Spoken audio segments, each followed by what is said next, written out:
ಜಯತಿ ಹರಿರಚಿಂತ್ಯಃ ಸರ್ವದೇವೈಕವಂದ್ಯಃ ಪರಮಗುರುರಭೀಷ್ಟವಾಪ್ತಿದಃ ಸಜ್ಜನಾನಾಂ ನಿಖಿಲಗುಣಗಣಾರ್ಣೋ ನಿತ್ಯನಿರ್ಮುಕ್ತದೋಷಃ ಸರಸಿಜನಯನೋऽಸೌ ಶ್ರೀಪತಿರ್ಮಾನದೋ ನಃ ಯೋऽन्तಃಪ್ರವಿಶ್ಯ ಮಮ ವಾಚಮಿಮಾಂ ಪ್ರಸುಪ್ತಾಂ ಸಂಜೀವಯತ್ಯಖಿಲಶಕ್ತಿಧರಸ್ವಧಾಮ್ನಾ ಅನ್ಯಾಂಶ ಹಸ್ತಚರಣಶ್ರವಣತ್ವಗಾದೀನ್ ಪ್ರಾಣಾನ್ನಮೋ ಭಗವತೆ ಪುರುಷಾಯ ತುಭ್ಯಂ ಯಸ್ಮಾತ್ ಬ್ರಹ್ಮೇಂದ್ರರುದ್ರಾದಿದೇವತಾನಾಂ ಶ್ರೇಯೋಪಿ ಚ ಜ್ಞಾನಸ್ಫೂರ್ತಿಃ ಸದಾ ತಸ್ಮೈ ಹರಯೇ ಗುರವೇ ನಮಃ ಅಭ್ರಮಂ ಭಂಗರಹಿತಂ ಅಜಡಂ ವಿಮಲಂ ಸದಾ ಆನಂದತೀರ್ಥಮತುಲಂ ಭಜೆ ತಾಪತ್ರಯಾಪಹಂ ಭವತಿ ಯದನುಭಾವಾದೇಡಮೂಕೋऽಪಿ ವಾಗ್ಮಿ ಜಡಮತಿರಪಿ ಜಂತುಃ ಜಾಯತೆ ಪ್ರಾಜ್ಞಮೌಲಿಃ ಸಕಲವಚನಚೇತೋ ದೇವತಾ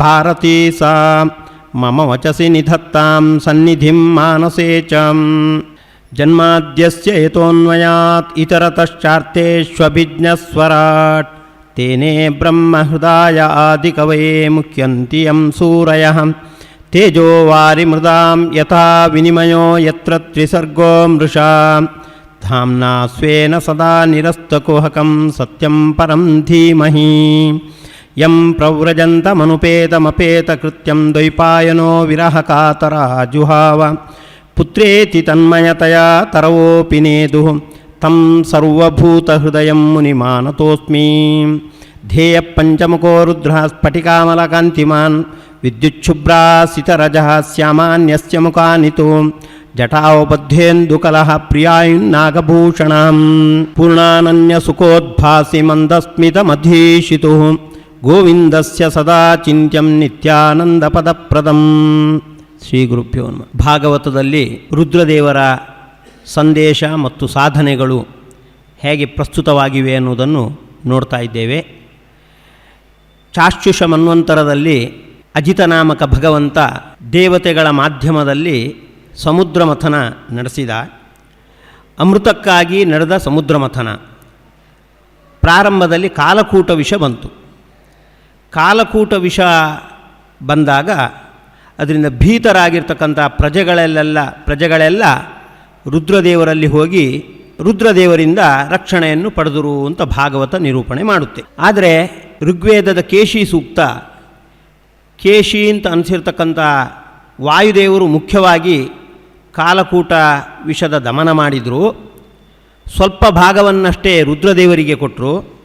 ರುದ್ರದೇವರು ಅದನ್ನಷ್ಟೇ ಪಾನ ಮಾಡಿದ್ದು ಅಂತ ಕೇಶಿ ಸೂಕ್ತ ಯದ್ರುದ್ರೇಣ ಅಪಿಬತ್ಸಹ ಅಂತ ಸ್ಪಷ್ಟವಾಗಿ ಹೇಳ್ತಾ ಇದೆ. ಕೇಶಿ ಸೂಕ್ತದ ನಿರೂಪಣೆಗೆ ಅನುಗುಣವಾಗಿ ಮಧ್ವಗುರುಗಳು ಕೂಡ ತಮ್ಮ ಮಹಾಭಾರತ ತಾತ್ಪರ್ಯದಲ್ಲಿ ಮುಖ್ಯವಾಗಿ ಕಾಲಕೂಟ ದಮನ ನಡೆಸಿದವರು ವಾಯುದೇವರು, ಗೌಣವಾಗಿ ಅಷ್ಟೇ ರುದ್ರದೇವರು ನಡೆಸಿದ್ದು ಅಂತ ತಿಳಿಸ್ತಾ ಇದ್ದಾರೆ. ಇದರಲ್ಲಿ ನಮಗೊಂದು ಸಂಶಯ ಬರುತ್ತೆ. ಆ ಸಮುದ್ರ ಮಥನದ ಸಂದರ್ಭದಲ್ಲಿ ಏನೇನು ವಿಘ್ನಗಳು ಬಂತು ಅವನ್ನೆಲ್ಲ ಪರಿಹರಿಸಿದವ ಭಗವಂತನೇ. ಮೊದಲನೇದಾಗಿ ಆ ಮಂದರ ಪರ್ವತ ಕುಸಿಯಿತು. ಆಗ ಕೂರ್ಮ ರೂಪದಲ್ಲಿ ಬಂದು ಅದು ಮೇಲಕ್ಕೆ ಎತ್ತಿ ಆ ಸಮುದ್ರ ಮಥನ ಮುಂದುವರಿಯುವಂತೆ ಮಾಡಿದ. ಮತ್ತು ಅಮೃತದ ಕಲಶ ಬಂದಾಗ ಅಸುರರು ಕಸಿದುಕೊಂಡರು. ಆಗ ಮೋಹಿನಿಯಾಗಿ ಬಂದು ಅದನ್ನು ಮತ್ತೆ ಅವರ ಕೈಯಿಂದ ಪಡ್ಕೊಂಡು ದೇವತೆಗಳಿಗೆ ಅದನ್ನು ಕುಡಿಸಿದ. ಹೀಗೆ ಉಳಿದೆಲ್ಲ ವಿಘ್ನಗಳನ್ನು ಪರಿಹರಿಸಿದವ ಭಗವಂತನೇ. ಆದರೆ ಕಾಲಕೂಟ ವಿಷದ ದಮನ ಮಾತ್ರ ರುದ್ರದೇವರಿಂದ ಆಗುವಂತೆ ಯಾಕೆ ಮಾಡಿದ? ಅದಕ್ಕೆ ಮಧ್ವಗುರುಗಳು ಒಂದು ನಿರ್ಣಯ ಹೇಳ್ತಾ ಇದ್ದಾರೆ. ರುದ್ರಸ್ಯ ಯಶಸೋರ್ಥಾಯ ಸ್ವಯಂ ವಿಷ್ಣು ವಿಷಂ ಪ್ರಭು ನ ಸಂಜಕ್ರೇ ಸಮರ್ಥೋಪಿ ವಾಯುಂಚೋಚೆ ಪ್ರಶಾಂತಯೇ. ವಾಸ್ತವವಾಗಿ ಸಮುದ್ರ ಮಥನ ಮಾಡುವಾಗ ಅಮೃತಕ್ಕಿಂತ ಮುಂಚೆ ಕಾಲಕೂಟ ಬರುತ್ತೆ ಅಂತ ಭಗವಂತನಿಗೆ ಅದು ಗೊತ್ತೇ ಇದೆ. ಆ ಸಮುದ್ರ ಮಥನದ ಯೋಜನೆಯನ್ನು ಪ್ರಸ್ತುತಪಡಿಸುವಾಗಲೇ ಬ್ರಹ್ಮಾದಿ ದೇವತೆಗಳಲ್ಲಿ ಅಜಿತನಾಮಕ ಭಗವಂತ ಅದನ್ನೇ ಹೇಳ್ತಾನೆ. ಸಮುದ್ರ ಮಥನ ಮಾಡಿ ಒಂದೇ ಬಾರಿ ಅಮೃತ ಬರುವುದಿಲ್ಲ, ಮೊದಲು ಕಾಲಕೂಟ ಬರುತ್ತೆ. ಕಾಲಕೂಟದ ದಮನಕ್ಕೆ ಬೇಕಾದ ವ್ಯವಸ್ಥೆ ಮಾಡಿದ್ದೇನೆ, ಅದಕ್ಕೆ ನೀವು ಭಯಪಡಬೇಡಿ.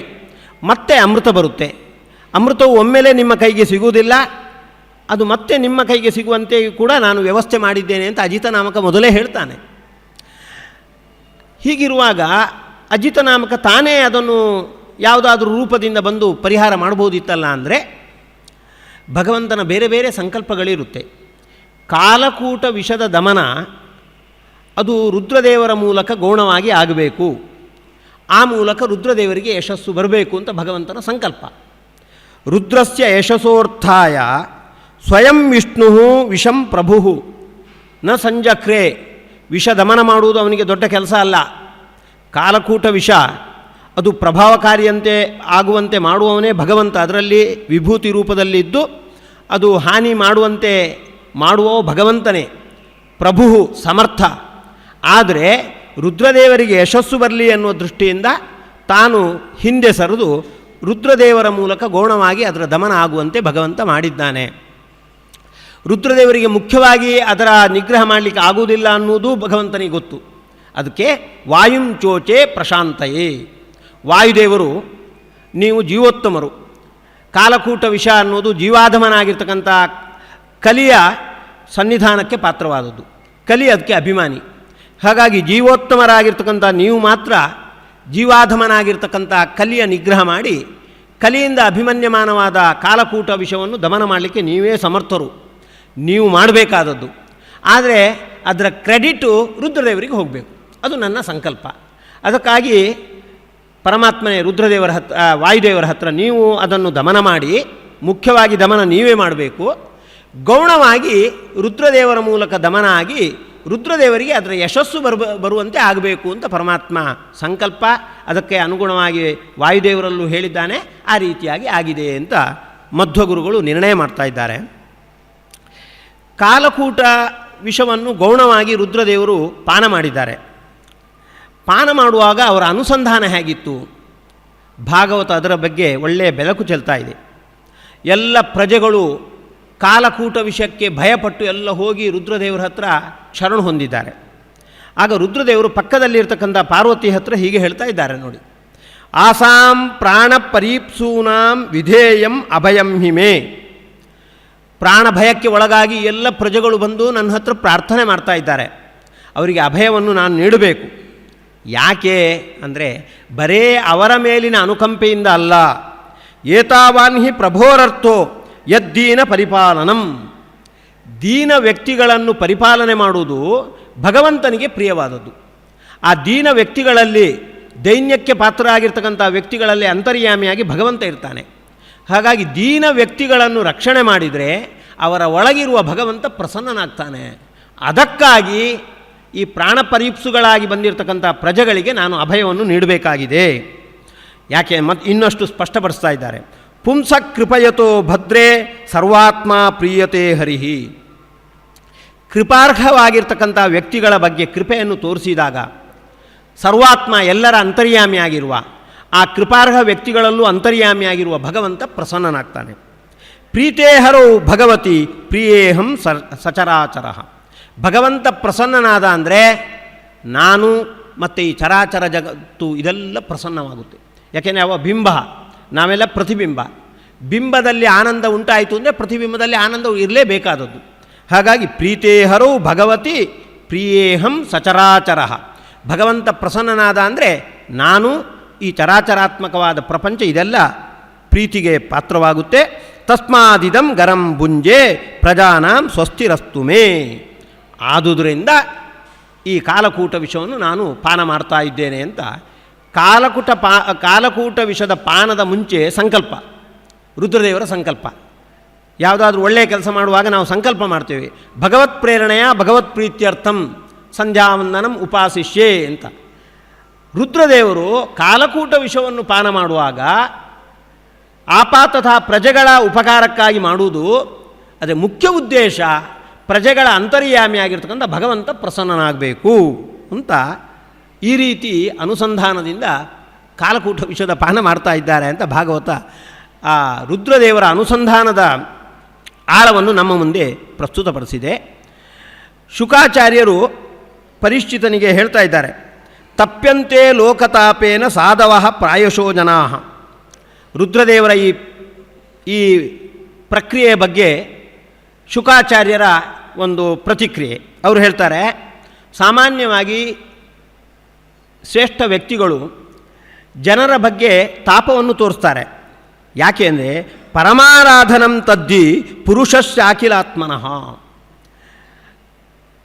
ಉಳಿದ ಅನುಕಂಪಾರ್ಹ ವ್ಯಕ್ತಿಗಳಿಗೆ ಉಪಕಾರ ಮಾಡುವಾಗ ಅವರ ಅನುಸಂಧಾನ ಹೇಗಿರುತ್ತೆ ಅಂದರೆ ಪರಮಾರಾಧನಂ ತದ್ದಿ ಪುರುಷಸ್ಯಾಖಿಲಾತ್ಮನಃ. ಎಲ್ಲರ ಅಂತರ್ಯಾಮಿಯಾಗಿರುವ ಭಗವಂತನ ಆರಾಧನೆ. ಆ ವ್ಯಕ್ತಿಗಳನ್ನು ಸಂತೋಷಪಡಿಸುವುದು ಅಂದರೆ ಅವರ ಒಳಗಿರುವ ಭಗವಂತನ ಆರಾಧನೆ. ಮಧ್ವಗುರುಗಳು ಗೀತಾ ತಾತ್ಪರ್ಯದಲ್ಲಿ ಒಂದು ಮಾತು ಹೇಳ್ತಾರೆ, ತಸ್ಯ ಪ್ರಾಣ್ಯುಪಕಾರೇಣ ಸಂತುಷ್ಟೋ ಭವತಿ ಈಶ್ವರಃ. ಭಾರೀ ನಾವು ಉಪಕಾರ ಮಾಡಲೇಬೇಕು. ಉಪಕಾರ ಮಾಡುವಾಗ ಬರೇ ಆಯಾ ವ್ಯಕ್ತಿಗಳನ್ನಷ್ಟೇ ಗಮನದಲ್ಲಿಟ್ಟುಕೊಂಡು ಉಪಕಾರ ಮಾಡುವುದಲ್ಲ, ಅವರ ಅಂತರ್ಯಾಮಿಯಾದ ಭಗವಂತ ಪ್ರಸನ್ನನಾಗಬೇಕು ಅನ್ನೋ ದೃಷ್ಟಿಯಿಂದ ತಸ್ಯ ಪ್ರಾಣ್ಯುಪಕಾರೇಣ ಸಂತುಷ್ಟೋ ಭವತಿ ಈಶ್ವರಃ. ಅವರ ಒಳಗಿರುವ ಭಗವಂತ ಪ್ರಸನ್ನನಾಗ್ತಾನೆ ಅನ್ನುವ ದೃಷ್ಟಿಯಿಂದ ನಾವು ಉಪಕಾರ ಮಾಡಬೇಕು ಅಂತ. ನಾವು ಜನತಾ ಜನಾರ್ದನನ ಸೇವೆ ಅಂತೆಲ್ಲ ಹೇಳ್ತಾ ಇರ್ತೇವೆ. ಮೇಲ್ನೋಟಕ್ಕೆ ಇದರ ಅರ್ಥ ಏನು ಅಂದರೆ ಜನತೆಯೇ ಜನಾರ್ದನ ಅಂತ. ಜನತೆಯೇ ಜನಾರ್ದನ ಆಗುವುದಿಲ್ಲ. ಅವ ಜನಾರ್ದನ ದುಷ್ಟ ಜನರನ್ನು ಭಂಜನೆ ಮಾಡುವವ, ಸಂಸಾರವನ್ನು ಭಂಜನೆ ಮಾಡುವವ, ಅರ್ಧಯತಿ ಸಂಸಾರವನ್ನು ಭಂಜನೆ ಮಾಡುವವ. ಈ ಜನರು ಸಂಸಾರದಲ್ಲಿ ತೊಳ್ಳಾಡ್ತಾ ಇರ್ತಕ್ಕಂಥವ್ರು. ಹಾಗಾಗಿ ಜನರೇ ಜನಾರ್ದನ ಆಗುವುದು ಹೇಗೆ? ಆದರೆ ಈ ವಾಡಿಕೆ ಬಂದುಬಿಟ್ಟಿದೆ ಜನತಾ ಜನಾರ್ದನ ಅಂತ. ಅದರ ನಿಜವಾದ ಅರ್ಥ ಆಚಾರ್ಯರ ಸಂದೇಶದ ಹಿನ್ನೆಲೆಯಲ್ಲಿ ತಗೊಳ್ಬೇಕಾದದ್ದು. ತಸ್ಯ ಪ್ರಾಣ್ಯುಪಕಾರೇಣ ಸಂತುಷ್ಟೋ ಭವತಿ ಈಶ್ವರ. ಜನತೆಯ ಒಳಗೆ ಅಂತರ್ಯಾಮಿಯಾಗಿ ಜನಾರ್ದನ ಇದ್ದಾನೆ, ಅವನನ್ನು ಗಮನದಲ್ಲಿಟ್ಟುಕೊಂಡು ಜನತೆಯ ಸೇವೆ ಮಾಡಬೇಕು ಅಂತ. ಇದಕ್ಕೆ ಸ್ಫೂರ್ತಿ ಕೊಟ್ಟಿರ್ತಕ್ಕಂಥವರು ರುದ್ರದೇವರು. ಕಾಲಕೂಟ ವಿಷವನ್ನು ಪಾನ ಮಾಡುವಾಗಲೂ ಕೂಡ ಅವರ ಅನುಸಂಧಾನ ಹೇಗಿದೆ ಅಂದರೆ ಇದರಿಂದ ಆ ಕಾಲಕೂಟ ವಿಷದ ಭಯಕ್ಕೆ ಒಳಗಾಗಿರ್ತಕ್ಕಂಥ ಪ್ರಜೆಗಳ ಅಂತರ್ಯಾಮಿಯಾದ ಭಗವಂತ ಪ್ರಸನ್ನನಾಗಬೇಕು ಅಂತ. ಹೀಗಾಗಿ ಅಂತರ್ಯಾಮಿಯ ಆರಾಧನೆ ಅದು ಎಷ್ಟು ಆಳವಾಗಿರಬೇಕು ಅನ್ನುವುದನ್ನು ರುದ್ರದೇವರು ತೋರಿಸಿಕೊಟ್ಟಿದ್ದಾರೆ. ಪ್ರಾಸಂಗಿಕವಾಗಿ ಇನ್ನೊಂದು ವಿಷಯವನ್ನು ನಾವು ಗಮನಿಸಬೇಕಾದದ್ದು, ಇದು ಪದ್ಮಪುರಾಣದಲ್ಲಿ ಬರುವಂಥದ್ದು. ಭಾಗವತ ಇದರ ಬಗ್ಗೆ ಬೆಳಕು ಚೆಲ್ಲುವುದಿಲ್ಲ. ರುದ್ರದೇವರು ಆ ಕಾಲಕೂಟ ವಿಷದ ಒಂದು ಅಂಶವನ್ನು ಕುಡಿದು ಹೇಗೆ ಪಾರಾದರು?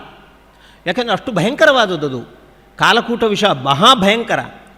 ವಾಯುದೇವರು ಅವರು ಜೀವೋತ್ತಮರು, ಕಲಿಯ ನಿಗ್ರಹ ಮಾಡುವವರು. ಹಾಗಾಗಿ ಕಲಿಯಿಂದ ಅಭಿಮನ್ಯಮಾನವಾದ ಕಾಲಕೂಟ ವಿಷವನ್ನು ಅವರು ಅರಗಿಸಿಕೊಳ್ತಾರೆ. ಆದರೆ ರುದ್ರದೇವರಿಗೆ ಅಷ್ಟು ಅರಗಿಸಿಕೊಳ್ಳುವ ತಾಕತ್ತು ಇಲ್ಲ. ಆದರೂ ಹೇಗೆ ಅಂದರೆ ಪದ್ಮಪುರಾಣ ಈ ರೀತಿ ಬೆಳಕು ಚೆಲ್ಲುತ್ತೆ ನೋಡಿ.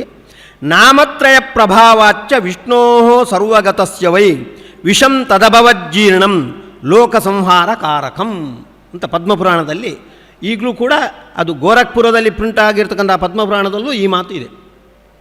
ರುದ್ರದೇವರು ಕಾಲಕೂಟ ವಿಷಯವನ್ನು ಕುಡಿದು ಹೇಗೆ ಅರಗಿಸಿಕೊಂಡ್ರು ಅಂದರೆ ನಾಮತ್ರಯ ಪ್ರಭಾವ. ಅಚ್ಯುತ ಅನಂತ ಗೋವಿಂದ ಅಂತ ಭಗವಂತನ ನಾಮತ್ರಯವನ್ನು ಮತ್ತೆ ಮತ್ತೆ ಅವರು ಪಠಿಸ್ತಾ ಇದ್ರಂತೆ. ಅದರ ಪ್ರಭಾವದಿಂದಾಗಿ ವಿಷಂ ತದಭವ ಜೀರ್ಣಂ, ಕಾಲಕೂಟ ವಿಷವೂ ಕೂಡ ರುದ್ರದೇವರಲ್ಲಿ ಅದು ಜೀರ್ಣವಾಯಿತು, ಕರಗಿ ಹೋಯಿತು. ಆ ಸಂದರ್ಭದಲ್ಲಿ ಮತ್ತೊಂದು ಮಾತು ಹೇಳುತ್ತೆ ಪದ್ಮಪುರಾಣ. ಅಚ್ಯುತಾನಂತ ಗೋವಿಂದ ಇತಿ ನಾಮತ್ರಯಂ ಹರೇಹೇ ಯೋ ಜಪೇತ್ ಪ್ರಯತೋ ಭಕ್ತ್ಯ ಪ್ರಣವಾದ್ಯಂ ನಮೋಂತಕಂ ತಸ್ಯ ಮೃತ್ಯು ಭಯಂ ನಾಸ್ತಿ ವಿಷರೋಗಾಗ್ನಿಜಂ ಮಹತ್. ಯಾರು ನಾಮತ್ರಯವನ್ನು ಜಪಿಸ್ತಾರೋ, ನಾಮತ್ರಯವನ್ನು ಹೇಗೆ ಜಪಿಸಬೇಕು ಅಂತ ಅದರ ಬಗ್ಗೆಯೂ ಕೂಡ ಬೆಳಕು ಚೆಲ್ತಾ ಇದೆ. ಪ್ರಣವಾದ್ಯಂ ನಮೋಂತಕಂ, ನಾವು ಸಾಮಾನ್ಯ ಜಪ ಪೂಜೆ ಇತ್ಯಾದಿಗಳಾದ ಮೇಲೆ ನಾಮತ್ರಯ ಜಪಂ ಕರಿಷ್ಯೆ ಅಂತ ಅಚ್ಯುತಾಯ ನಮಃ ಅನಂತಾಯ ನಮಃ ಗೋವಿಂದಾಯ ನಮಃ ಅಂತ ಹೇಳ್ತೇವೆ. ಆದರೆ ಪದ್ಮಪುರಾಣ ಹೇಳುತ್ತೆ ಪ್ರಣವಾದ್ಯಂ ನಮೋಂತಕಂ, ಓಂ ಅಚ್ಯುತಾಯ ನಮಃ, ಓಂ ಅನಂತಾಯ ನಮಃ, ಓಂ ಗೋವಿಂದಾಯ ನಮಃ. ಪ್ರಣವ ಪ್ರಾರಂಭದಲ್ಲಿರಬೇಕು, ನಮಃ ಕೊನೆಗೆ ಇರಬೇಕು. ಪ್ರಣವಾದ್ಯಂ ನಮೋಂತಕಂ. ಯಾರಿಗೆ ಪ್ರಣವವನ್ನು ಉಚ್ಚಾರಣೆ ಮಾಡಲಿಕ್ಕೆ ಅಧಿಕಾರ ಇಲ್ವೋ ಅವರು ಶ್ರೀಯನ್ನು ಹಾಕಬೇಕು. ಶ್ರೀ ಗೋವಿಂದಾಯ ನಮಃ, ಶ್ರೀ ಅನಂತಾಯ ನಮಃ, ಶ್ರೀ ಅಂತ ಹೀಗೆ ಹೇಳಬೇಕಾದದ್ದು. ಅಂತೂ ಪ್ರಣವಾದ್ಯಂ ನಮೋಂತಕಂ, ಯಾರು ಓಂ ಅಚ್ಯುತಾಯ ನಮಃ, ಓಂ ಅನಂತಾಯ ನಮಃ, ಓಂ ಗೋವಿಂದಾಯ ನಮಃ ಅಂತ ಜಪ ಮಾಡ್ತಾ ಇರ್ತಾರೆ, ತಸ್ಯ ಮೃತ್ಯು ಭಯಂ ನಾಸ್ತಿ, ಮರಣದ ಭಯ ಅವನಿಗಿಲ್ಲ. ಮರಣ ಹೇಗೆ ಬರ್ಬೋದು? ವಿಷ ರೋಗ ಅಗ್ನಿಜಂ ಮಹತ್, ವಿಷದ ಮೂಲಕ, ರೋಗದ ಮೂಲಕ, ಅಗ್ನಿಯ ಮೂಲಕ. ವಿಷ ಅಂದರೆ ಬೇರೆ ಬೇರೆ ರೀತಿಯ ಕಲಬೆರಕೆ ವಿಷ, ಆಹಾರದಲ್ಲಿ ಕಲಬೆರಕೆ, ಅದರ ಮೂಲಕ ಏನಾದರೂ ಮರಣದ ಭಯ ಇರುವುದಾಗಿದ್ದರೆ ನಾವು ಅಚ್ಯುತಾಯ ನಮಃ ಅನಂತಾಯ ನಮಃ ಗೋವಿಂದಾಯ ನಮಃ ಅಂತ ಹೇಳಿದರೆ ಅದೆಲ್ಲ ಪರಿಹಾರವಾಗುತ್ತೆ ಅಂತ ಪದ್ಮಪುರಾಣ ಹೇಳ್ತಾ ಇದೆ. ಹಾಗಾಗಿ ನಾವು ಊಟ ಮಾಡುವ ಮುಂಚೆ ಇದನ್ನು ರೂಢಿಯನ್ನು ನಾವು ಅಳವಡಿಸಿಕೊಳ್ಬೇಕಾದದ್ದು. ಹೆಚ್ಚು ಕಡೆಯಲ್ಲಿ ಏನಿರುತ್ತೆ ಅಂದರೆ ಆ ವಿಷದಲ್ಲಿ ಆ ಆಹಾರದಲ್ಲೇ ವಿಷ ಸೇರಿಕೊಂಡಿರುತ್ತೆ, ನಮ್ಗೆ ಗೊತ್ತಿರುವುದಿಲ್ಲ. ಕ್ರಮೇಣ ಅದು ರೋಗವಾಗಿ ಉಲ್ಬಣವಾಗುತ್ತೆ. ಅದಕ್ಕೆ ಪ್ರಾರಂಭದಲ್ಲಿ ಅಚ್ಯುತಾಯ ನಮಃ ಅನಂತಾಯ ನಮಃ ಗೋವಿಂದಾಯ ನಮಃ ಅಂತ ನಾವು ಜಪಿಸಿಬಿಟ್ರೆ ವಿಷರೋಗಾಗ್ನಿಜಂ ಮಹತ್ ಮೃತ್ಯು ಭಯಂ ತಸ್ಯ ನಾಸ್ತಿ ಅಂತ ಆ ಅಚ್ಯುತ ಅನಂತ ಗೋವಿಂದ ನಾಮ ಪ್ರತಿಪಾದ್ಯನಾದ ಅಚ್ಯುತ ಅನಂತ ಗೋವಿಂದ ಅಂತ ಭಗವಂತನ 3 ರೂಪಗಳಿವೆ. ಆ ರೂಪಗಳು ನಮ್ಮ ಅಲ್ಲಿರ್ತಕ್ಕಂಥ ಎಲ್ಲ ರೋಗಕ್ಕೆ ಮೂಲ ಕಾರಣವಾಗಿರ್ತಕ್ಕಂಥದ್ದನ್ನೆಲ್ಲ ಪರಿಹಾರವಾಗುತ್ತೆ ಅಂತ ಅದನ್ನು ಅಳವಡಿಸಿಕೊಂಡಿರ್ತಕ್ಕಂಥವರು, ಪ್ರಯೋಗದಲ್ಲಿ ತಂದುಕೊಂಡಿರ್ತಕ್ಕಂಥವರು ರುದ್ರದೇವರು. ಕಾಲಕೂಟ ವಿಷ ಪಾನ ಮಾಡುವಾಗಲೂ ಮೊದಲು ಅವರಿಗೆ ಗೊತ್ತದು. ಹಾಗಾಗಿ ಓಂ ಅಚ್ಯುತಾಯ ನಮಃ, ಓಂ ಅನಂತಾಯ ನಮಃ, ಓಂ ಗೋವಿಂದಾಯ ನಮಃ ಅಂತ ಹೇಳಿ ಕಾಲಕೂಟ ವಿಷವನ್ನು ಪಾನ ಮಾಡಿದರು. ಹಾಗಾಗಿ ವಿಷಂ ತದಭವಜ್ಜೀರ್ಣಂ, ಹಾಗಾಗಿ ವಿಷವನ್ನು ಕರಗಿಸಿಕೊಂಡ್ರು ಅಂತ ಹೀಗೆ ಬರುತ್ತೆ. ಬಳಿಕ ಅಂತಹ ರುದ್ರದೇವರು ನಾವು ನಿನ್ನೆ ಕಂಡಿದ್ದೇವೆ. ರುದ್ರದೇವರು ಸಭೆಯಲ್ಲೇ ಪಾರ್ವತಿಯನ್ನು ತನ್ನ ತೊಡೆಯ ಮೇಲೆ ಕುಳ್ಳಿರಿಸಿಕೊಂಡು ಆಲಿಂಗನೆ ಮಾಡಿಕೊಂಡವರು, ಹಗಲಲ್ಲೇ ಕಾಡಿನ ಮಧ್ಯೆ ಪಾರ್ವತಿಯ ಜೊತೆಗೆ ಕ್ರೀಡಿಸಿದವರು. ಆದರೆ ಇದೆಲ್ಲ ಕಾಮಪ್ರಯುಕ್ತವಾಗಿ ಅಲ್ಲ, ಭಗವಂತನ ಸಂಕಲ್ಪಕ್ಕೆ ಅನುಗುಣವಾಗಿ. ಕಾಮನನ್ನು ಸುಟ್ಟು ಹಾಕಿದವರು ಅವರು. ಕಾಮನ ಬಗ್ಗೆ ಅಷ್ಟೂ ಪ್ರಭುತ್ವವನ್ನು ಸಂಪಾದಿಸಿಕೊಂಡವರು ಒಂದು ಕಾಲದಲ್ಲಿ. ಅಂತಹವರೂ ಕೂಡ ಕಾಮನ ಪ್ರಭಾವಕ್ಕೆ ಒಳಗಾದರು ಅಂತ ಭಾಗವತ ಉಲ್ಲೇಖ ಮಾಡುತ್ತೆ. ಸಮುದ್ರ ಮಥನದ ಸಂದರ್ಭದಲ್ಲಿ ಅಮೃತ ಕಲಶವನ್ನು ಅಸುರರು ಕಸಿದುಕೊಂಡರು. ಆ ಅಸುರರ ಕೈಯಿಂದ ಅದನ್ನು ಸ್ವೀಕಾರ ಮಾಡಿ ದೇವತೆಗಳಿಗೆ ಹಂಚಿಕೊಡುವುದಕ್ಕಾಗಿ ಭಗವಂತ ಮೋಹಿನಿ ರೂಪವನ್ನು ತಾಳಿದ. ಮೋಹಿನಿ ರೂಪ ಬಹಳ ಸುಂದರವಾಗಿರ್ತಕ್ಕಂಥದ್ದು. ಆ ಸೌಂದರ್ಯಕ್ಕೆ ಖನಿಯಂತೆ ಇರತಕ್ಕಂಥ ಮೋಹಿನಿ ರೂಪವನ್ನು ರುದ್ರದೇವರು ಕಂಡಿಲ್ಲ. ಯಾರೋ ಮತ್ತೆ ಹೇಳಿದರು ರುದ್ರದೇವರಿಗೆ, ಮೋಹಿನಿ ರೂಪ ಅನ್ನೋದು ಬಹಳ ಸುಂದರವಾದದ್ದು ಅಂತ. ಹಾಗಾಗಿ ಅವರಿಗೆ ಆ ಮೋಹಿನಿ ರೂಪವನ್ನು ಕಾಣಬೇಕು ಅಂತ ಅವರಿಗೆ ಇಚ್ಛೆ ಆಯಿತು. ಪಾರ್ವತಿ ಸಹಿತರಾಗಿ ಪರಮಾತ್ಮನಲ್ಲಿಗೆ ಹೋಗಿ ಅವತಾರಾಮಯ ದೃಷ್ಟ ರಮಮಾಣಸ್ಯ ತೇ ಗುಣೈಹಿ, ಭಗವಂತ ನಿನ್ನ ಎಲ್ಲ ಅವತಾರಗಳನ್ನು ನಾನು ಕಂಡಿದ್ದೇನೆ. ಒಂದೊಂದು ಅವತಾರದಲ್ಲಿ ಬೇರೆ ಬೇರೆ ನೀನು ಗುಣವನ್ನು ಅಭಿವ್ಯಕ್ತ ಮಾಡ್ತಿ. ಆ ಬೇರೆ ಬೇರೆ ಗುಣಕ್ಕೆ ಗುಣಕ್ಕೆ ಅಭಿವ್ಯಂಜಕವಾದ ಅವತಾರಗಳನ್ನೆಲ್ಲ ಕಂಡಿದ್ದೇನೆ. ಸೋಹಂ ತದ್ ದ್ರಷ್ಟುಮಿಚ್ಛಾಮಿ ಯತ್ತೇ ಯೋಷಿದ್ ವಪು ಧೃತಂ. ಅಂತಹ ನನಗೆ ಈಗ ಕುತೂಹಲ ಉಂಟಾಗಿದೆ. ನೀನೊಂದು ಹೆಣ್ಣಿನ ರೂಪವನ್ನು ತಾಳಿದ್ಯಂತೆ. ಅದು ಆ ಅಸುರರಿಗೂ ಕೂಡ ಮೋಹಕವಾಗಿರ್ತಕ್ಕಂತಹ ಹೆಣ್ಣಿನ ರೂಪ. ಏನ ಸಮ್ಮೋಹಿತ ದೈತ್ಯಾಹ, ದೈತ್ಯರು ತಾವು ಅಮೃತಪಾನ ಮಾಡಬೇಕು ಅಂತ ಅಷ್ಟು ದೃಢ ನಿಶ್ಚಯವನ್ನು ಪಡೆದಿದ್ರು.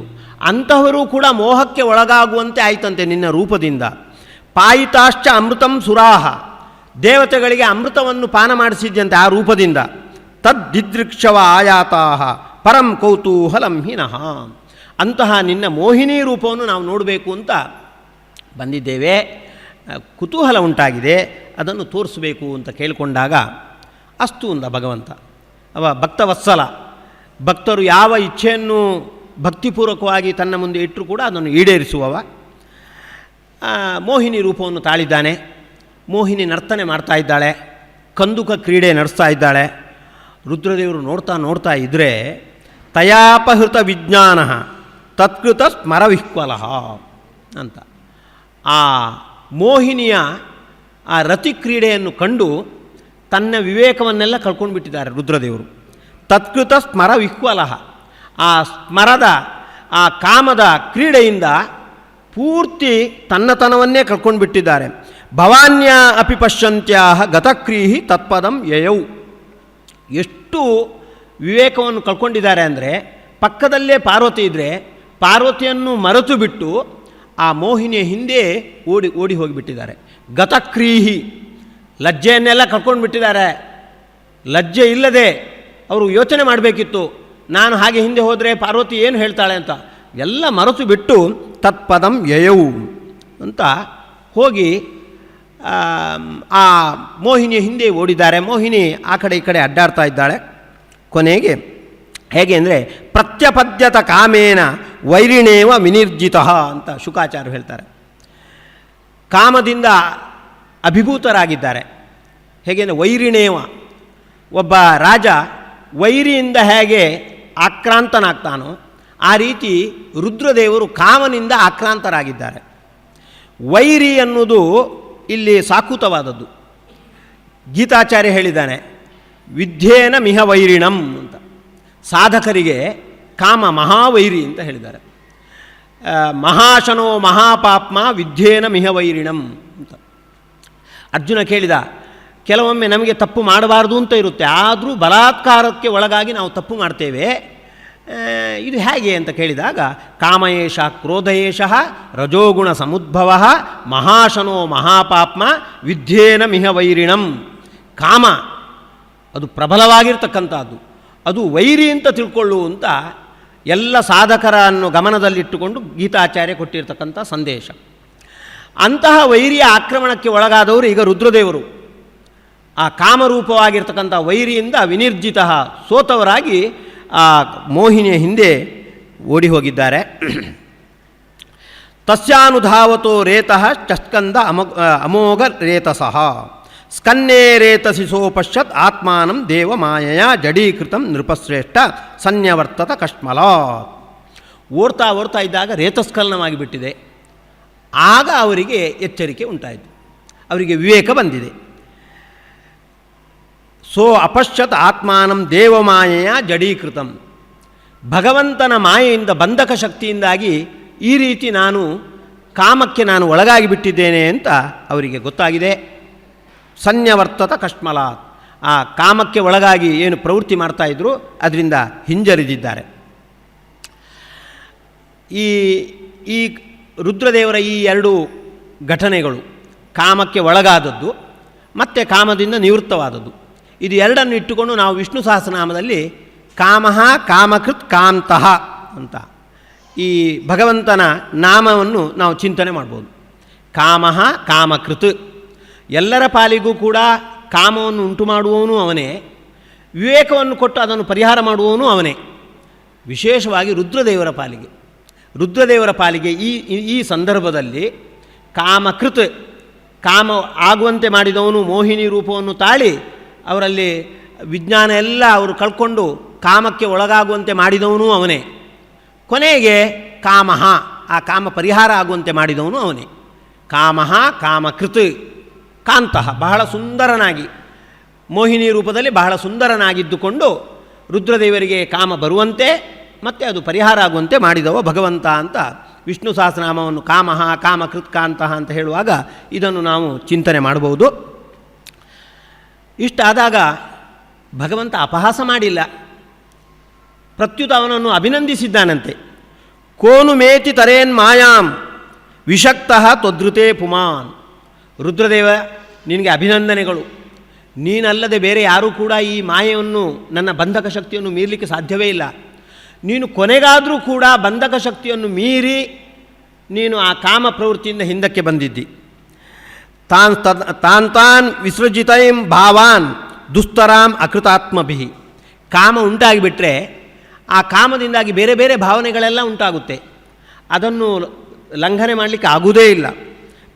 ಆಯಿತು. ಸೋಯಂ ಸೇಯಂ ಗುಣಮಯೀ ಮಾಯಾ ನತ್ವಾಂ ಅಭಿಭವಿಷ್ಯತಿ.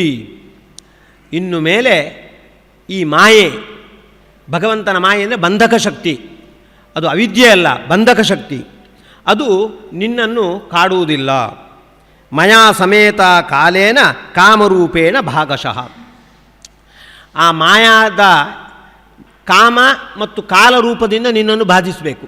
ಆದರೆ ಕಾಮ ಮತ್ತು ಕಾಲದಲ್ಲಿ ನಾನು ಇದ್ದುಕೊಂಡು ನಿನ್ನ ಬಗ್ಗೆ ಅದು ಹೆಚ್ಚು ಬಾಧನೆ ಮಾಡದಂತೆ, ನಿನ್ನ ಬಗ್ಗೆ ಅದು ಹೆಚ್ಚು ತೊಂದರೆ ಕೊಡದಂತೆ ನಾನು ಅನುಗ್ರಹಿಸ್ತೇನೆ ಅಂತ ಭಗವಂತ ಆಶ್ವಾಸನೆ ಕೊಡ್ತಾ ಇದ್ದಾನೆ.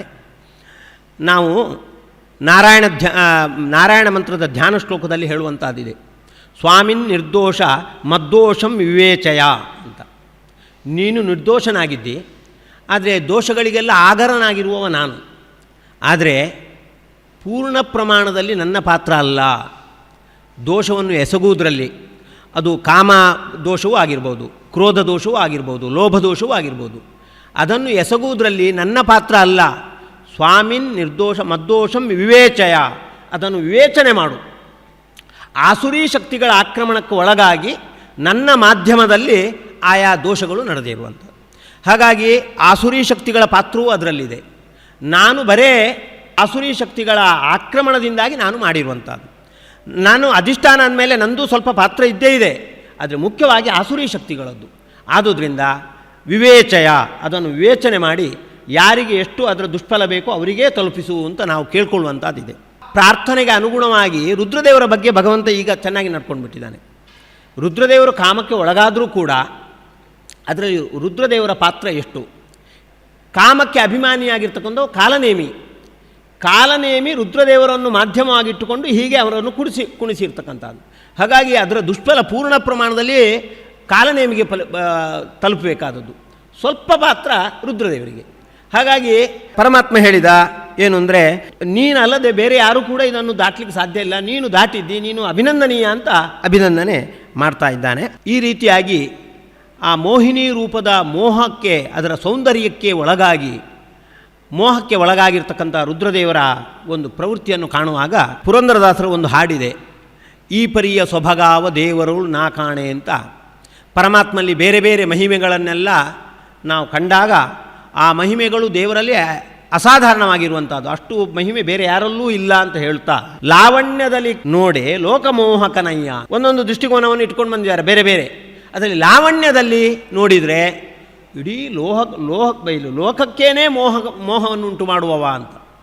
ಈ ಮಾತನ್ನು ನಾವು ಸರಿಯಾಗಿ ಅರ್ಥೈಸಿಕೊಳ್ಬೇಕಾಗಿದ್ರೆ ರುದ್ರದೇವರ ಪಾಲಿಗೆ ಮೋಹಿನಿ ರೂಪದಲ್ಲಿ ಹೇಗೆ ಮೋಹಕನಾದ ಅದನ್ನು ನಾವು ಚಿಂತನೆ ಮಾಡಬೇಕಾದದ್ದು.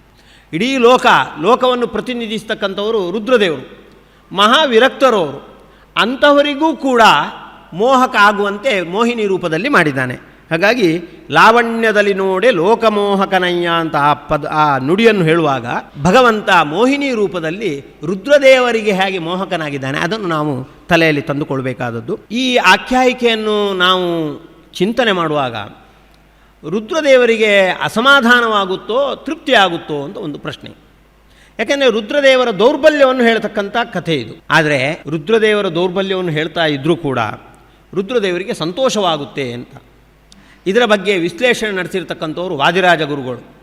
ಅವರು ಸರಸಭಾರತಿ ವಿಲಾಸದಲ್ಲಿ ಒಂದು ಮಾತು ಬರುತ್ತೆ ನೋಡಿ, ಹೀಗೆ ಹೇಳ್ತಾರೆ ಅವರು, ವಿಷ್ಣೋ ಉತ್ತಮತಾ ಸಿದ್ಧೈ ತತಸ್ತದ್ದೋಷ ವರ್ಣನಂ ಸುರಾಣಾಂ ವಿಷ್ಣು ಭಕ್ತಾನಾಂ ಪ್ರಿಯಮೇವ ನ ಸಂಶಯ ಅಂತ. ಬರೇ ರುದ್ರದೇವರದಲ್ಲ, ಇಂದ್ರ ಹೀಗೆ ಬೇರೆ ಬೇರೆ ದೇವತೆಗಳ ದೋಷ ಅಲ್ಲಲ್ಲಿ ಶಾಸ್ತ್ರದಲ್ಲಿ ಬರುತ್ತೆ. ಆ ದೋಷದ ವರ್ಣನೆ ಮಾಡಿದಾಗ ದೇವತೆಗಳಿಗೆ ಅಸಮಾಧಾನ ಆಗುತ್ತೋ ಅಂದರೆ ಇಲ್ಲ ಅಂತ ಹೇಳ್ತಾರೆ. ಸುರಾಣಾಂ ವಿಷ್ಣು ಭಕ್ತಾನಾಂ ಪ್ರಿಯಮೇವ, ವಿಷ್ಣು ಭಕ್ತರು ಆ ದೇವತೆಗಳೆಲ್ಲ. ಆ ದೋಷ ವರ್ಣನೆ ಮಾಡುವ ಉದ್ದೇಶ ಏನು ಅಂದರೆ ವಿಷ್ಣೋ ಉತ್ತಮತಾ ಸಿದ್ಧೈ, ಎಲ್ಲರಲ್ಲೂ ದೋಷ ಇದೆ, ದೋಷದಿಂದ ದೂರನಾದವ ಭಗವಂತ ಒಬ್ಬನೇ, ಹಾಗಾಗಿ ಅವನೊಬ್ಬನೇ ಸರ್ವೋತ್ತಮನಾದವ ಅಂತ. ಹೇಗೆ ಇದರಲ್ಲಿ ಸ್ವಯಂವರದಲ್ಲಿ ತೊಡಗಿರ್ತಕ್ಕಂಥ ಲಕ್ಷ್ಮೀದೇವಿ ಉಳಿದೆಲ್ಲ ದೇವತೆಗಳಲ್ಲಿ ದೋಷ ಚಿಂತನೆ ಮಾಡಿ ಕುಂದು ಎಲ್ಲಷ್ಟೂ ಇಲ್ಲದ ಮುಕುಂದನೇ ತನಗೆಂದು ಅಂತ, ಸ್ವಲ್ಪವೂ ಕುಂದು ಇಲ್ಲದವ ಮುಕುಂದ ಮಾತ್ರ ಅಂತ ಚಿಂತನೆ ಮಾಡಿದ್ಲು. ಯಾಕೆಂದರೆ ಅವನ ಸರ್ವೋತ್ತಮತ್ವವನ್ನು ಸಾಧಿಸುವುದಕ್ಕಾಗಿ. ಹಾಗಾಗಿ ಶಾಸ್ತ್ರದಲ್ಲೂ ಕೂಡ ಅಂಥ ಲಕ್ಷ್ಮೀದೇವಿಯಿಂದ ಅಭಿಮನ್ಯಮಾನವಾಗಿರ್ತಕ್ಕಂಥ ಶಾಸ್ತ್ರದಲ್ಲೂ ಕೂಡ ದೇವತೆಗಳ ದೋಷವನ್ನು ಹೇಳ್ತಾ ಬರ್ತಾ ಇದ್ದಾರೆ. ದೇವತೆಗಳನ್ನು ನಿಂದನೆ ಮಾಡುವುದು ಅವ್ರಿಗೆ ತಾತ್ಪರ್ಯ ಅಲ್ಲ. ನಹಿನಿಂದ ಅಂತ ಒಂದು ನ್ಯಾಯ ಉಂಟು. ನಿಂದನೆ ಮಾಡುವುದು ನಿಂದ್ಯನನ್ನು ನಿಂದಿಸುವ ಉದ್ದೇಶ ಅಲ್ಲ, ಸ್ತುತ್ಯ ಯಾರಿದ್ದಾನೆ ಅವನನ್ನು ಸ್ತೋತ್ರ ಮಾಡುವುದು ಉದ್ದೇಶ. ದೇವರ ಸರ್ವೋತ್ತಮತ್ವವನ್ನು ತೋರಿಸಿಕೊಡುವುದಕ್ಕಾಗಿ ಉಳಿದೆಲ್ಲ ವ್ಯಕ್ತಿಗಳು ಒಂದಲ್ಲ ಒಂದು ದೋಷಕ್ಕೆ ಒಳಗಾಗಿದ್ದಾರೆ, ಭಗವಂತ ಮಾತ್ರ ಯಾವುದೇ ದೋಷಕ್ಕೆ ಒಳಗಾಗದವ ಅಂತ ತೋರಿಸಿಕೊಡುವುದು ಶಾಸ್ತ್ರದ ಉದ್ದೇಶ. ಭಾಗವತದ ಉದ್ದೇಶವೂ ಕೂಡ ಹಾಗೆ, ಭಗವಂತ ಒಬ್ಬನೇ ನಿರ್ದೋಷ್ಟ ಅಂತ ತೋರಿಸಿಕೊಡುವುದಕ್ಕಾಗಿ ರುದ್ರದೇವರು ಈ ರೀತಿ ಕಾಮಭಾವನೆಗೆ ಒಳಗಾಗಿದ್ದಾರೆ ಅಂತ ತೋರಿಸಿಕೊಡ್ತಾ ಇದ್ದಾರೆ ಹೊರತು ಕಾಮಭಾವನೆಗೆ ಒಳಗಾಗಿರ್ತಕ್ಕಂಥ ರುದ್ರದೇವರು ನಮ್ಮಂತೆ ಅವರು ಕೂಡ ಹೇರು ಅಂತ ನಿರೂಪಣೆ ಮಾಡುವುದು ಭಾಗವತದ ಉದ್ದೇಶ ಅಲ್ಲ ಅಂತ. ಮತ್ತೊಂದು ಸಂದರ್ಭದಲ್ಲಿ ವಾದಿರಾಜರೇ ಹೇಳ್ತಾರೆ, ಈ ಘಟನೆಯನ್ನು ನಮಗೆ ನಿರೂಪಣೆ ಮಾಡಿರೋರು, ಭಾಗವತದಲ್ಲಿ ನಿರೂಪಣೆ ಮಾಡಿರುವವರು ಶುಕಾಚಾರ್ಯರು. ಅವರು ರುದ್ರದೇವರ ಸ್ವರೂಪ, ಅವತಾರ. ಒಂದು ವೇಳೆ ಅವರಿಗೆ ಅದು ಅಸಮಾಧಾನ ಅಂತ ಇದ್ದರೆ ಶುಕಾಚಾರ್ಯರು ಈ ಭಾಗವನ್ನು ಬಿಟ್ಟು ಬಿಡ್ಬೋದಿತ್ತು, ಯಾರು ಕೇಳುವವರು. ಈ ಭಾಗ ಅಥವಾ ಹೀಗೆ ರುದ್ರದೇವರು ಮೋಹಿನಿಯ ಒಂದು ಆಕ್ರಮಣಕ್ಕೆ ಒಳಗಾಗಿ ಈ ರೀತಿ ಕಾಮಭಾವನೆಗೆ ಒಳಗಾಗಿರುವಂಥ ಈ ಭಾಗವನ್ನು ಬಿಟ್ಟು ಪರೀಕ್ಷಿತನಿಗೆ ಹೇಳಿದರೂ ಯಾನು ಪರೀಕ್ಷಿತ ಆಕ್ಷೇಪ ಮಾಡುವಂತಿರಲಿಲ್ಲ, ಅವ ಕೇಳುವಂತಿರಲಿಲ್ಲ. ಇದನ್ನು ಹೇಳುವ ಉದ್ದೇಶ ಅವರಿಗೆ ಪ್ರಿಯವೇ ಅದು. ತಮ್ಮ ಮೂಲ ರೂಪಕ್ಕೆ ಇದು ಅಪಚಾರ ಆದರೂ ಕೂಡ ಆ ಮೂಲಕ ವಿಷ್ಣು ಸರ್ವೋತ್ತಮತ್ವ ಪ್ರಸಿದ್ಧವಾಗುತ್ತೆ, ಅದು ನನಗೆ ಬೇಕಾಗಿರುವಂಥದ್ದು. ಆ ದೃಷ್ಟಿಯಿಂದ ಅದನ್ನು ಅವರು ಹೇಳಿದ್ದಾರೆ. ಹೀಗೆ ಶುಕಾಚಾರ್ಯರು ಈ ಭಾಗವನ್ನು ಪ್ರವಚನ ಮಾಡುವುದರಿಂದಲೇ ನಮಗೇನು ಸಿದ್ಧವಾಗುತ್ತೆ ಅಂದರೆ, ದೇವತೆಗಳಿಗೆ ತಮ್ಮ ದೋಷ ವರ್ಣನೆ ಮಾಡಿದರೂ ಕೂಡ ಅದು ಪ್ರಿಯವೇ. ಯಾಕೆ ಅಂದರೆ ತಮ್ಮ ದೋಷ ವರ್ಣನೆ ಮಾಡುವುದು ತಮ್ಮ ನ್ಯೂನತೆಯನ್ನು ತೋರಿಸುವುದಕ್ಕೆ ಅಲ್ಲ, ಭಗವಂತನ ಉತ್ತಮತ್ವವನ್ನು ಸಾರುವುದಕ್ಕಾಗಿ ಅಂತ ಅವರು ಚಿಂತನೆ ಮಾಡ್ತಾರೆ, ಅನುಸಂಧಾನ ಮಾಡ್ತಾರೆ. ಹಾಗಾಗಿ ಅವರಿಗೆ ಅದು ದೋಷಕ್ಕೆ ಅವರಿಗೆ ಅಸಮಾಧಾನಕ್ಕೆ ಕಾರಣ ಆಗುವುದಿಲ್ಲ ಅಂತ ವಾದಿರಾಜ ಗುರುಗಳು ಸರಸಭಾರತಿ ವಿಲಾಸ ಮುಂತಾದ ಗ್ರಂಥದಲ್ಲಿ ಸಮರ್ಥನೆ ಮಾಡಿದ್ದಾರೆ. ಹಾಗಾಗಿ ರುದ್ರದೇವರು ಕೂಡ ಇದರಿಂದ ಪ್ರಸನ್ನರಾಗ್ತಾರೆ. ಈ ರೀತಿಯ ಅವರ ದೌರ್ಬಲ್ಯ, ಆ ದೌರ್ಬಲ್ಯವನ್ನು ಮೆಟ್ಟಿ ನಿಂತಿರುವಂಥದ್ದು, ಆ ದೌರ್ಬಲ್ಯಕ್ಕೆ ಒಳಗಾದರೂ ಕೂಡ ಭಗವಂತ ಅವರನ್ನು ಅಭಿನಂದನೆ ಮಾಡಿರುವಂಥದ್ದು. ಈ ಭಾಗವನ್ನು ನಾವು ಚಿಂತನೆ ಮಾಡಿದಾಗ ಇದರಿಂದ ರುದ್ರದೇವರು ಪ್ರಸನ್ನರಾಗಿ ನಾವು ಕಾಮಭಾವನೆಗೆ ಒಳಗಾಗದಂತೆ ಅವನು ಅನುಗ್ರಹ ಮಾಡಿಯೇ ಮಾಡ್ತಾರೆ. ಕೊನೆಗೆ 12ನೇ ಸ್ಕಂದದಲ್ಲಿ ರುದ್ರದೇವರ ಪ್ರಸ್ತಾವ ಹೀಗೆ ಬರುತ್ತೆ. ಮಾರ್ಕಂಡೇಯನ ಚರಿತ್ರೆ. ಮಾರ್ಕಂಡೇಯ ನರನಾರಾಯಣರ ಅನುಗ್ರಹಕ್ಕೆ ಪಾತ್ರನಾಗಿ ಪ್ರಳಯದ ದೃಶ್ಯವನ್ನು ಕಂಡವ. ಪ್ರಳಯದಲ್ಲಿ ಭಗವಂತ ಅವ ಬಾಲರೂಪದಲ್ಲಿರ್ತಾನೆ. ಆ ವೈಭವವನ್ನು ಕಂಡವ ಮಾರ್ಕಂಡೇಯ ಋಷಿ. ಈ ಮಾರ್ಕಂಡೇಯನ ಈ ಸಾಧನೆ ರುದ್ರದೇವರಿಗೂ ಪಾರ್ವತಿಗೂ ತಿಳಿಯಿತು. ಒಮ್ಮೆ ಹೀಗೆ ರುದ್ರದೇವ ಮತ್ತು ಪಾರ್ವತಿಯರು ಸಂಚಾರ ಮಾಡ್ತಾ ಇದ್ದಾರೆ. ಆಗ ಮಾರ್ಕಂಡೇಯರ ಆಶ್ರಮ ಅಲ್ಲಿ ಪಕ್ಕದಲ್ಲಿ ಬಂತು. ಆಗ ಪಾರ್ವತಿ ಹೇಳ್ತಾ ಇದ್ದಾಳೆ, ಇಲ್ಲಿಯೇ ಈ ಆಶ್ರಮದಲ್ಲೇ ಮಾರ್ಕಂಡೇಯ ಋಷಿಗಳು ಇರುವಂಥದ್ದು, ಅವರು ನರನಾರಾಯಣರ ಅನುಗ್ರಹಕ್ಕೆ ಪಾತ್ರರಾಗಿ ಪ್ರಳಯದ ದರ್ಶನವನ್ನು ಪಡ್ಕೊಂಡಿರುವವರು, ಅವರಿಗೆ ಹೋಗಿ ನಾವೇನಾದರೂ ಅನುಗ್ರಹ ಮಾಡೋಣ ಅಂತ. ಆಗ ರುದ್ರದೇವರು ನಕ್ಕು ಬಿಡ್ತಾರೆ, ಹೇಳ್ತಾರೆ, ನೈಚತ್ಯಾಶಿಷ ಕ್ವಾಪಿ ಬ್ರಹ್ಮರ್ಷಿ ಮೋಕ್ಷಮಪ್ಯುತ. ಪಾರ್ವತಿ, ನೀನು ಭಗವದ್ಭಕ್ತರ ಸ್ವಭಾವವನ್ನು ಚೆನ್ನಾಗಿ ನೀನು ಇನ್ನೂ ತಿಳ್ಕೊಂಡಿಲ್ಲ. ಅವರು ಏನು ಅಂದರೆ ಯಾರಿಂದಲೂ ಯಾವುದೇ ರೀತಿಯಾಗಿರ್ತಕ್ಕಂಥ ಆಶೀರ್ವಾದವನ್ನು ಅವರು ಅಪೇಕ್ಷಿಸುವುದೇ ಇಲ್ಲ. ಮುಕುಂದ ಬಂದು ನಿಮಗೆ ಮೋಕ್ಷ ಕೊಡ್ತೇನೆ ಅಂದರೂ ಕೂಡ ಬೇಡ ಅಂತ ಹೇಳ್ತಾರೆ ಅವರು. ಭಕ್ತಿಂ ಪರಾಂ ಭಗವತಿ ಲಬ್ಧವಾನ್ ಪುರುಷೋವ್ಯಯೇ. ಅವರಿಗೆ ಮುಖ್ಯ ಬೇಕಾಗಿರುವಂಥದ್ದು ಭಕ್ತಿ ಮಾತ್ರ. ಭಕ್ತಿಯ ಫಲವಾಗಿ ಮೋಕ್ಷವನ್ನು ಅವರು ಅಪೇಕ್ಷೆ ಪಡುವುದಿಲ್ಲ. ಉಳಿದ ಆಶೀರ್ವಾದಗಳು ಅವರಿಗೆ ಬೇಕೇ ಬೇಕಾಗಿಲ್ಲ. ಆದುದರಿಂದ ನಾವೀಗ ಹೋಗಿ ಮಾರ್ಕಂಡೇಯರಿಗೆ ನಾವು ನಿಮಗೆ ಹೀಗೆ ಆಶೀರ್ವಾದ ಮಾಡ್ತೇವೆ, ಹೀಗೆ ಮಾಡ್ತೇವೆ ಅಂದರೆ ಅವರು ನಮ್ಮನ್ನು ತಿರಸ್ಕಾರ ಮಾಡಿಬಿಡ್ತಾರೆ. ಆದರೆ ಅಥಾಪಿ ಸಂವದಿಷ್ಯಾಮೋ ಭವಾನ್ಯೇತೇನ ಸಾಧುನ. ಆದರೂ ಮಾರ್ಕಂಡೇಯರ ಹತ್ರ ನಾವು ಹೋಗಬೇಕು, ರುದ್ರದೇವರು ಹೇಳ್ತಾರೆ. ಯಾಕೆ ಅಂದರೆ ಈ ಮಾತು ಬಹಳ ಮುಖ್ಯ ನೋಡಿ. ಅಯಂ ಹಿ ಪರಮೋ ಲಾಭೋ ನೃಣಾಂ ಸಾಧು ಸಮಾಗಮ. ಸಾಧು ಜನರ ಸಮಾಗಮ ಉಂಟಲ್ವಾ, ಇದು ಜೀವನದಲ್ಲಿ ಒಂದು ದೊಡ್ಡ ನಿಧಿ ಹಾಗೆ, ಕೊಪ್ಪರಿಗೆ ಹಾಗೆ. ಭಾಗವತಲ್ಲೇ ಬರುತ್ತೆ, ಸಂಸಾರೇಸ್ಮಿನ್ ಕ್ಷಣಾರ್ಧೋಪಿ ಸತ್ಸಂಗ ಶೇವಧಿರ್ ನೃಣಾಂ ಅಂತ. ಈ ಸಂಸಾರದಲ್ಲಿ ದೊಡ್ಡ ಒಂದು ಕೊಪ್ಪರಿಗೆ ಯಾವುದನ್ನೇ ಭೂಮಿಯ ಒಳಗೆ ಭೂಗತ ಮಾಡಿಟ್ಟಿರ್ತಕ್ಕಂಥ ಕೊಪ್ಪರಿಗೆ ಅಲ್ಲ, ಸಮಾಗಮ, ಸಜ್ಜನರ ಸಮಾಗಮ. ಅದು ಬಹಳ ಕಾಲ ಬೇಕಾಗಿಲ್ಲ, ಕ್ಷಣಾರ್ಧೋಪಿ, ಅರ್ಧ ಕ್ಷಣ ಕಾಲ ಇದ್ದರೂ ಸಾಕು. ಅದು ಸಂಸಾರೇಸ್ಮಿನ್ ಕ್ಷಣಾರ್ಧೋಪಿ ಸತ್ಸಂಗ ಶೇವಧಿ, ಅದು ದೊಡ್ಡ ನಿಧಿ ಅಂತ ಪರಿಗಣನೆ ಮಾಡಿದ್ದಾರೆ. ಅದರಂತೆ ರುದ್ರದೇವರು ಹೇಳ್ತಾ ಇದ್ದಾರೆ, ಮಾರ್ಕಂಡೇಯರ ಹತ್ರ ಹೋಗಬೇಕು, ನೀನು ಹೇಳಿದ ಹಾಗೆ ಅವರಿಗೆ ಆಶೀರ್ವಾದ ಮಾಡುವುದಕ್ಕೆ ಅಲ್ಲ, ನಮ್ಮಿಂದ ಯಾವುದೇ ಬಗೆಯ ಆಶೀರ್ವಾದವನ್ನು ಅವರು ಅಪೇಕ್ಷಿಸುವುದೇ ಇಲ್ಲ. ಮತ್ತು ಯಾಕೆ ಅಂದರೆ ಅಯಂ ಹಿ ಪರಮೋ ಲಾಭೋ ನೃಣಾಂ ಸಾಧು ಸಮಾಗಮ. ಸಜ್ಜನರ ಸಮಾಗಮವೇ ಜೀವನದಲ್ಲಿ ಒಂದು ದೊಡ್ಡ ಲಾಭ. ಮಾರ್ಕಂಡೇಯರ ಹತ್ರ ಹೋದರೆ ಅವರ ವೈಬ್ರೇಷನ್ನಿಂದಾಗಿ, ಅವರ ಪ್ರಭಾವಲಯದಿಂದಾಗಿ ನಮ್ಮಲ್ಲಿ ಇನ್ನಷ್ಟು ಭಕ್ತಿ ಜ್ಞಾನಗಳು ಉಂಟಾಗುತ್ತೆ. ಅದಕ್ಕಾಗಿ ಆ ಸಜ್ಜನರಾಗಿರ್ತಕ್ಕಂಥ ಮಾರ್ಕಂಡೇಯರ ಸಮಾಗಮ ಮಾಡಬೇಕು ಅಂತ ಹೇಳಿ ರುದ್ರದೇವರು ಪಾರ್ವತಿಯ ಜೊತೆಗೆ ಮಾರ್ಕಂಡೇಯರ ಹತ್ರ ಹೋಗ್ತಾರೆ. ಹೋಗಿ ಮಾರ್ಕಂಡೇಯರ ಎದುರು ನಿಂತರೆ ನವೇದ ರುದ್ಧದೀ ವೃತ್ತಿ ಆತ್ಮಾನಂ ವಿಶ್ವಮೇವಚ. ಆ ರುದ್ರದೇವರು ಎದುರು ಬಂದಾಗ ಕಣ್ಣು ಮುಚ್ಚಿ ತಪಸ್ಸು ಮಾಡ್ತಾ ಇದ್ದ ಮಾರ್ಕಂಡೇಯ. ಆ ಮನಸ್ಸು ಪೂರ್ತಿ ರುದ್ರದೇವರಲ್ಲಿ ಲೀನವಾಗಿದೆ. ಎದುರು ರುದ್ರದೇವರು ಇದ್ದಾರೆ ಅನ್ನೋದನ್ನು ಮರೆತು ಬಿಟ್ಟ, ಜಗತ್ತನ್ನೂ ಮರೆತು ಬಿಟ್ಟಿದ್ದಾನಂತೆ. ವಿಶ್ವಮೇವಚ ಭಗವಾನ್ ತದಭಿಜ್ಞಾಯ ಗಿರಿಶೋ ಯೋಗಮಾಯೆಯ. ರುದ್ರದೇವರಿಗೆ ಗೊತ್ತಾಯಿತು, ಓ ಇವ ಪೂರ್ತಿ ನನ್ನಲ್ಲಿ ಮಗ್ನನಾಗಿಬಿಟ್ಟಿದ್ದಾನೆ ಅಂತ. ಯೋಗ ಮಾಯೆಯಿಂದ ಆವಿಶತ್ ತದ್ಗುಹಾಕಾಶಂ ವಾಯು ಛಿದ್ರಮಿವೇಶ್ವರ. ಮಾರ್ಕಂಡೇಯರ ಹೃದಯಾಕಾಶದ ಒಳಗೆ ರುದ್ರದೇವರು ಪ್ರವೇಶ ಮಾಡಿದ್ದಾರೆ. ಹೇಗೆ ಒಂದು ರಂಧ್ರ ಇದ್ದರೆ, ಖಾಲಿ ರಂಧ್ರ ಇದ್ದರೆ ಗಾಳಿ ಅದಕ್ಕೆ ಅದರ ಒಳಗೆ ಹೇಗೆ ಹೊಕ್ಕಿಬಿಡುತ್ತೋ ಆ ರೀತಿ ಯೋಗ ಮಾಯೆಯಿಂದ ರುದ್ರದೇವರು ಮಾರ್ಕಂಡೇಯರ ಹೃದಯದ ಒಳಗೆ ಪ್ರವೇಶ ಮಾಡಿದ್ದಾರೆ ಅಂತ. ಯಾಕೆಂದರೆ ಅವರು ಮನಸ್ತತ್ವದ ಅಭಿಮಾನಿಗಳು. ಹಾಗಾಗಿ ಎಲ್ಲರ ಮನಸ್ಸಿನ ಒಳಗೂ ಆ ಮನಸ್ತತ್ವವನ್ನು ನಿಯೋಜಿಸ್ತಾ ಇರ್ತಾರೆ. ಈಗ ಮಾರ್ಕಂಡೇಯರ ಹೃದಯದ ಒಳಗೆ ಇನ್ನೊಂದು ರೂಪದಿಂದ ಪ್ರವೇಶ ಮಾಡಿದರು ಅಂತ ಅರ್ಥ. ಉಗ್ರಶ್ರವ ಸೂತರು ಭಾಗವತದ ಪ್ರಾರಂಭದಲ್ಲಿ ರುದ್ರದೇವರ ಇನ್ನೊಂದು ರೂಪವಾಗಿರ್ತಕ್ಕಂತಹ ಇವರನ್ನು ಹೇಳುವಾಗ, ಶುಕಾಚಾರ್ಯರನ್ನು ಹೇಳುವಾಗ ಸರ್ವಭೂತ ಹೃದಯಂ ಮುನಿಮಾನತೋಸ್ಮಿ ಅಂತ ಹೇಳ್ತಾರೆ.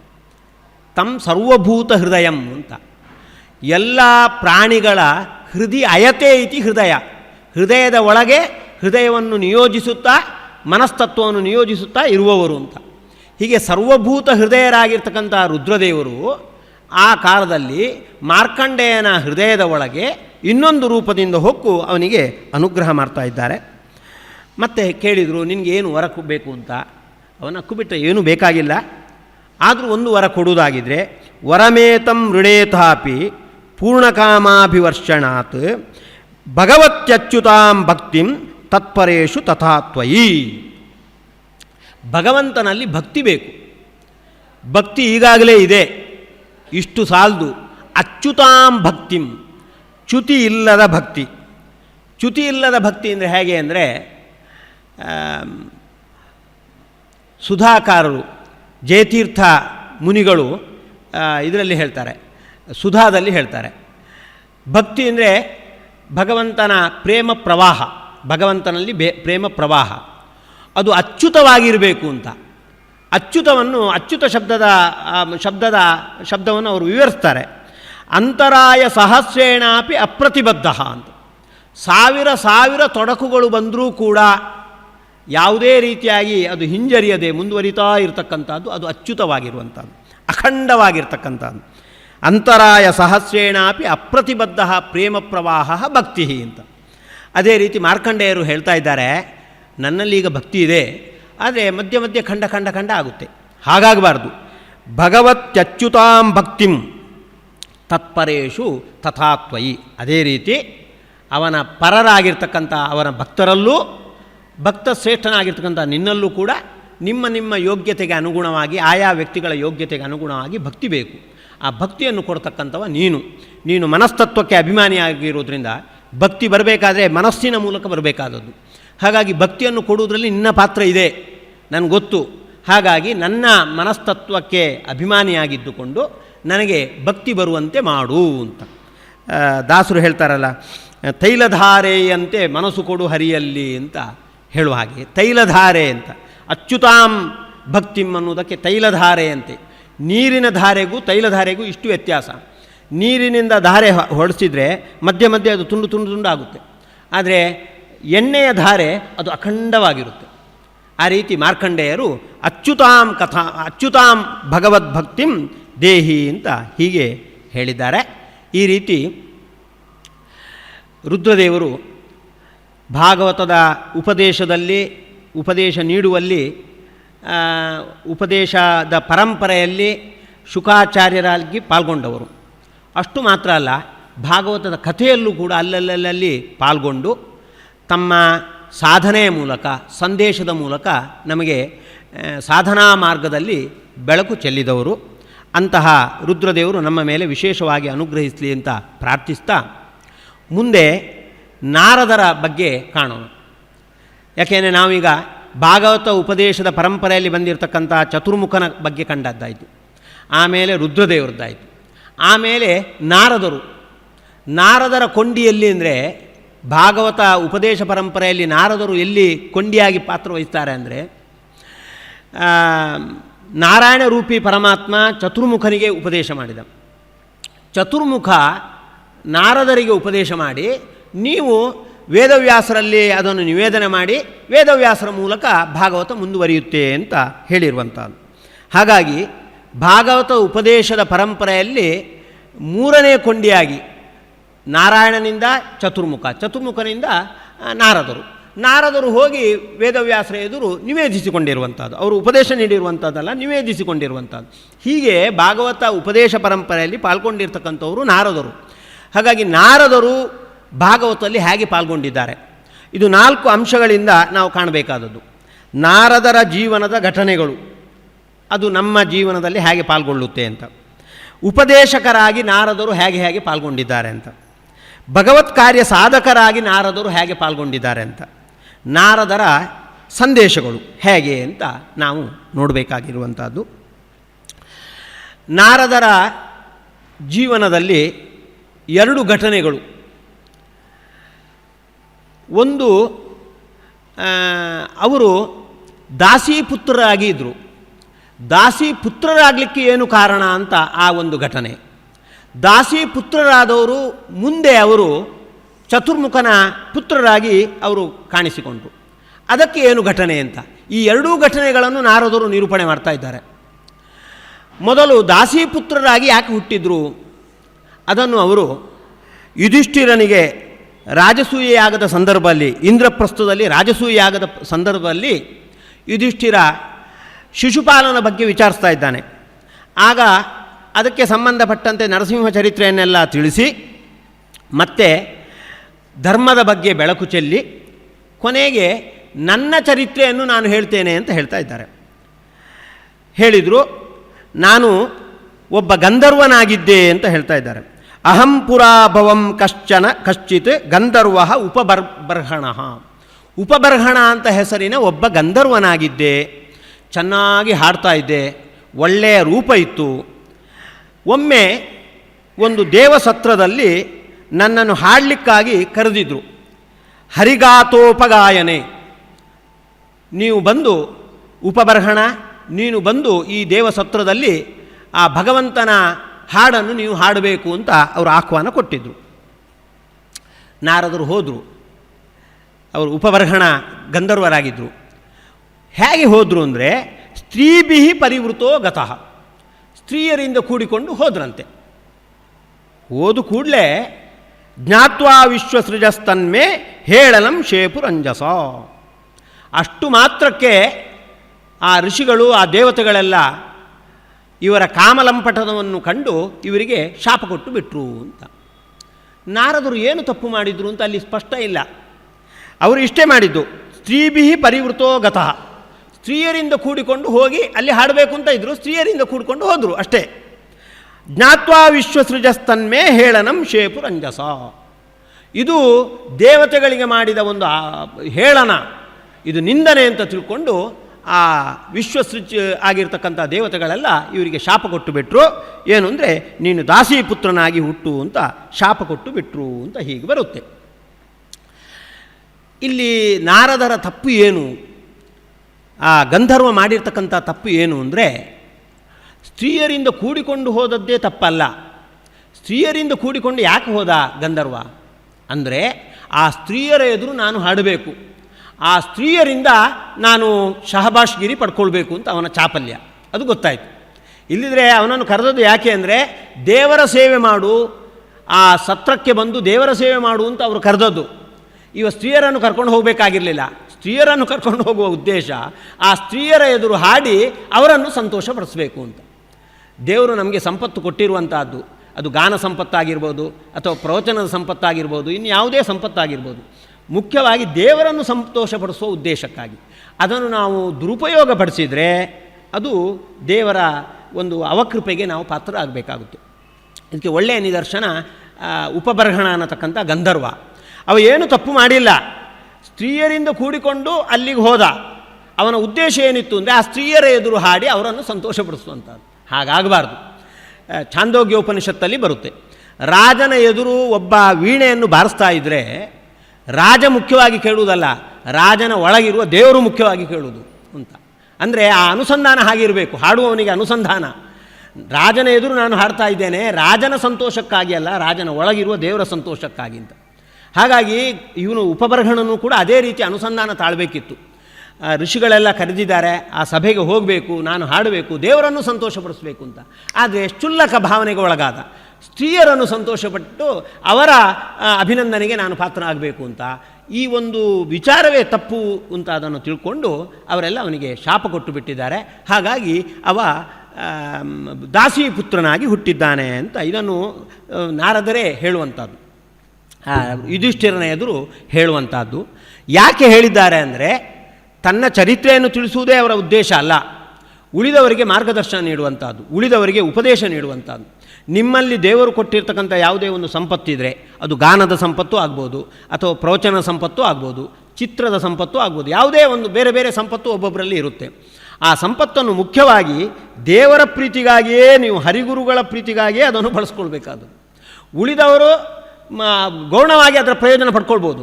ಆದರೆ ನಮ್ಮ ದೃಷ್ಟಿಕೋನ ಹೇಗಿರಬೇಕು ಅಂದರೆ ದೇವರು ಸಂತುಷ್ಟರಾಗಬೇಕು ಅಂತ. ಆ ದೃಷ್ಟಿಕೋನವನ್ನು ನಾವು ತಪ್ಪಿಸಿಕೊಂಡ್ರೆ ನಾವು ಭಗವಂತನ ಅವಕೃಪೆಗೆ ನಾವು ಪಾತ್ರರಾಗ್ತೇವೆ ಅಂತ ತೋರಿಸಿಕೊಡುವುದಕ್ಕಾಗಿ ನಾರದರು ತನ್ನ ಚರಿತ್ರೆಯನ್ನು ಹೀಗೆ ಹೇಳ್ತಾ ಇದ್ದಾರೆ.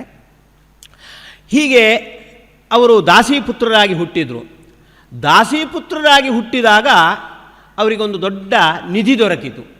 ಆ ನಿಧಿ ಸಂಸಾರೇಸ್ಮಿನ್ ಕ್ಷಣಾರ್ಧೋಪಿ ಸತ್ಸಂಗ ಶೇವಧಿರ್ ನಿರ್ಣಾಮ ಅಂತ ಹೇಳಿದಂತೆ ಸಜ್ಜನರ ಸಹವಾಸ. ಒಮ್ಮೆ ಋಷಿಗಳೆಲ್ಲ ಚಾತುರ್ಮಾಸ್ಯ ವೃತ್ತದಲ್ಲಿ ಒಂದು ಕಡೆ ಸೇರಿದ್ದು. ಚಾತುರ್ಮಾಸ್ಯ ವೃತ್ತದಲ್ಲಿ ಚಾತುರ್ಮಾಸ್ಯ ಕಾಲದಲ್ಲಿ ಹೆಚ್ಚು ಕಡೆ ಸಂಚಾರ ಮಾಡಬಾರ್ದು ಅಂತ. ಆಗೆಲ್ಲ ಮಳೆ ಗಿಳೆ ಬರ್ತಾ ಇರುತ್ತೆ, ಸಂಚಾರ ಮಾಡಿದರೆ ಕೀಟಗಳಿಗೆಲ್ಲ ಉಪದ್ರವವಾಗುತ್ತೆ. ಅದಕ್ಕಾಗಿ ಶಾಸ್ತ್ರಕಾರರು ಚಾತುರ್ಮಾಸ್ಯ ವೃತ್ತದಲ್ಲಿ ಒಂದೇ ಕಡೆ ಕುಳಿತುಕೊಳ್ಬೇಕು ಅಂತ. ಬೇರೆ ಬೇರೆ ಸಂಚಾರ ಮಾಡಬೇಕು ಅಂತ ಇರ್ತಕ್ಕಂಥ ಯತಿಗಳೂ ಕೂಡ ಚಾತುರ್ಮಾಸ್ಯ ವೃತ್ತಕಾಲದಲ್ಲಿ ಒಂದೇ ಕಡೆ ಇರಬೇಕು ಅಂತ ಇರುವಂಥದ್ದು. ಹಾಗಾಗಿ ಋಷಿಗಳೆಲ್ಲ ಚಾತುರ್ಮಾಸ್ಯ ವೃತ್ತಕಾಲದಲ್ಲಿ ಒಂದು ಕಡೆ ಇದ್ದರು. ಆಗ ಸೇವೆ ಮಾಡುವುದಕ್ಕಾಗಿ ನಾರದರ ತಾಯಿ ಮತ್ತು ನಾರದರು, ಅವರು ಇನ್ನೂ ದಾಸಿಪುತ್ರರಾಗಿದ್ದಾರೆ, ಅವರಿಬ್ಬರು ಅದರಲ್ಲಿ ಇದ್ದರು. ತಾಯಿಯ ಜೊತೆಗೆ ನಾರದರು ಕೂಡ ಅವರ ಸೇವೆ ಮಾಡ್ತಾಯಿದ್ರು. ಅವರು ಈಗ ನಾರದರಾಗಿಲ್ಲ, ಅವರು ದಾಸಿಪುತ್ರರು. ಆದರೆ ಆ ಋಷಿಗಳಿಗೆ ಗೊತ್ತಾಯಿತು, ಈ ವ್ಯಕ್ತಿ ಸಾಮಾನ್ಯನಾದವನಲ್ಲ, ಯಾವ ಹುತ್ತದಲ್ಲಿ ಯಾವ ಹಾವಿದೆ ಅಂತ ಹೇಳಿಕ್ಕೆ ಬರುವುದಿಲ್ಲ. ಋಷಿಗಳಿಗೆ ಅವನ ಸ್ವಭಾವ ಗೊತ್ತಾಯಿತು. ಒಂದು ಎರಡು ಮೂರು ದಿವಸ ಅವನ ಪ್ರವೃತ್ತಿ ನೋಡಿದ ಕೂಡಲೇ ಗೊತ್ತಾಯಿತು, ಇವ ಜ್ಞಾನಕ್ಕೆ ಯೋಗ್ಯನಾದವ ಅಂತ. ಹಾಗಾಗಿ ಅವನಿಗೆ ಇದರಲ್ಲಿ ಪಾಲ್ಗೊಳ್ಳಲಿಕ್ಕೆ, ಆ ಜ್ಞಾನ ಸತ್ರಲ್ಲಿ ಪಾಲ್ಗೊಳ್ಳಿಕ್ಕೆ ಅವಕಾಶ ಕೊಟ್ಟರು. ಯಾಕೆಂದರೆ ಅವ ಶೂದ್ರ, ವಾಸ್ತವವಾಗಿ ಶೂದ್ರನಾದರೂ ಕೂಡ ಆ ಶಾಸ್ತ್ರಾರ್ಥದ ಚರ್ಚೆಯಲ್ಲೆಲ್ಲ ಪಾಲ್ಗೊಳ್ಳಲಿಕ್ಕೆ ಅವಕಾಶ ಕೊಟ್ಟು ಅದನ್ನು ಚೆನ್ನಾಗಿ ಬಳಸ್ಕೊಂಡ. ಬೇರೆ ಸೇವೆಯನ್ನು ಮಾಡ್ತಾಯಿದ್ದ ದಾಸಿಪುತ್ರ. ತಾನು ಬೇರೆ ಸೇವೆಯನ್ನು ಮಾಡ್ತಾ ಅವರ ಏನು ಜ್ಞಾನ ಕಾರ್ಯ ಇದೆ ಅದರಲ್ಲೂ ಪಾಲ್ಗೊಂಡಿದ್ದ. ಆಯಿತು. ಆಮೇಲೆ ಚಾತುರ್ಮಾಸ್ಯ ವ್ರತ ಮುಗಿದು ಅವರೆಲ್ಲ ತಮ್ಮ ತಮ್ಮ ಪಾಡಿಗೆ ಹೋಗುವಾಗ ಜ್ಞಾನಂ ಪರಮಗುಹ್ಯಮ್ಮೆ ಅಂತ ಹೇಳ್ತಾರೆ ದಾಸಿಪುತ್ರ. ನನಗೆ ಒಂದು ಒಳ್ಳೆಯ ಜ್ಞಾನದ ಉಪದೇಶ ಮಾಡಿ ಅವರು ಹೋದರು ಅಂತ. ಆ ಜ್ಞಾನ ಭಗವಂತನ ರೂಪದ ಬಗ್ಗೆ ಜ್ಞಾನ, ಅದನ್ನೇ ಮತ್ತೆ ಮತ್ತೆ ಆ ದಾಸಿಪುತ್ರ ಚಿಂತನೆ ಮಾಡ್ತಾ ಇದ್ದ. ಸ್ವಲ್ಪ ಸಮಯದಲ್ಲಿ ಅವನ ತಾಯಿ ಕೂಡ ಸರ್ಪ ದಂಶಕ್ಕೆ ಒಳಗಾಗಿ ಯಾವುದೋ ಹಾವು ಕಚ್ಚಿ ಸತ್ತು ಹೋದರೆ ಇವನಿಗೆ ದಾಸಿಪುತ್ರನಿಗೆ ಬೇಸರ ಆಗಬೇಕಲ್ಲ, ಬೇಸರ ಆಗಿಲ್ಲ. ಅದನ್ನು ಹೇಳ್ತಾ ಇದ್ದಾನೆ, ಇದು ಭಗವಂತನ ಒಂದು ಅನುಗ್ರಹ ಅಂತ ನಾನು ತಿಳ್ಕೊಳ್ತೇನೆ. ಭಕ್ತಾನಾಂ ಸಮಭೀಪ್ಸತಾಂ ಅನುಗ್ರಹಂ ಮನ್ಯಮಾನಃ ಪ್ರಾತಿಷ್ಠಂ ದಿಶಮುತ್ತರಾಂ. ಬಂದದ್ದೆಲ್ಲ ಬರಲಿ, ಗೋವಿಂದನ ದಯೆ ಇರಲಿ ಅಂತ ಹೇಳಿದ ಹಾಗೆ ನನಗೆ ಯಾವುದೋ ರೀತಿಯಿಂದ ಉದ್ಧಾರ ಮಾಡುವುದಕ್ಕಾಗಿಯೇ ಭಗವಂತ ನನಗೆ ಇದ್ದ ಒಬ್ಬ ಆಶ್ರಯ ತಾಯಿ, ಆ ತಾಯಿ ಕೂಡ ಸಾಯುವ ಹಾಗೆ ಮಾಡಿದ್ದಾನೆ ಅಂತ ಭಗವಂತನ ಅನುಗ್ರಹವನ್ನು ಮತ್ತೆ ಮತ್ತೆ ಮೆಲುಕು ಹಾಕ್ತಾ ಉತ್ತರ ದಿಕ್ಕಿಗೆ ಸಂಚಾರ ಮಾಡಿದ್ದಾರೆ. ಹೋಗಿ ಒಂದು ಕಾಡಿಗೆ ಹೋಗಿದ್ದಾರೆ. ಕಾಡಿನ ಒಂದು ಅಶ್ವತ್ಥ ವೃಕ್ಷದ ಮೂಲದಲ್ಲಿ ಆ ದಾಸಿಪುತ್ರ ಕೂತು ಆ ಋಷಿಗಳು ಏನು ಉಪದೇಶ ಮಾಡಿದ್ದಾರೆ ಆ ಭಗವದ್ ರೂಪವನ್ನು ಅವರು ಚಿಂತನೆ ಮಾಡ್ತಾ ಇದ್ದಾರೆ. ಇದ್ದಕ್ಕಿದ್ದಂತೆ ಧ್ಯಾಯತಃ ಚರಣಾಂಭೋಜಂ ಭಾವನಿವೃತ್ತ ಚೇತಸಃ, ಚಿಂತನೆ ಮಾಡ್ತಾ ಇರುವಾಗೆ ಆ ಭಕ್ತಿ ಉದ್ರೇಕವಾಗಿದೆ. ಉತ್ಕಂಠಾಶ್ರು ಕಲಾಕ್ಷಸ್ಯ ಹೃದ್ಯಾಸೀನ್ ಮೇ ಶನೈರ್ಹರಿ. ಒಳ್ಳೆ ಭಕ್ತಿ ಉದ್ರೇಕ ಆದಾಗ ಒಂದು ಕ್ಷಣ ಕಾಲ ಆ ಋಷಿಗಳು ಉಪದೇಶ ಮಾಡಿರ್ತಕ್ಕಂಥ ಭಗವಂತನ ರೂಪ ಅವನ ಆ ದಾಸಿಪುತ್ರನ ಹೃದಯದಲ್ಲಿ ಕಾಣಿಸಿಕೊಂಡಿತು. ಹೃದ್ಯಾಸೀನ್ ಮೇ ಶನೈರ್ಹರಿಹಿ ಅಂತ. ಆನಂದ ಸಂಪ್ಲವೇ ಲೀನಃ ನಾಪಶ್ಯಂ ಉಭಯಂ ಮುನೆ.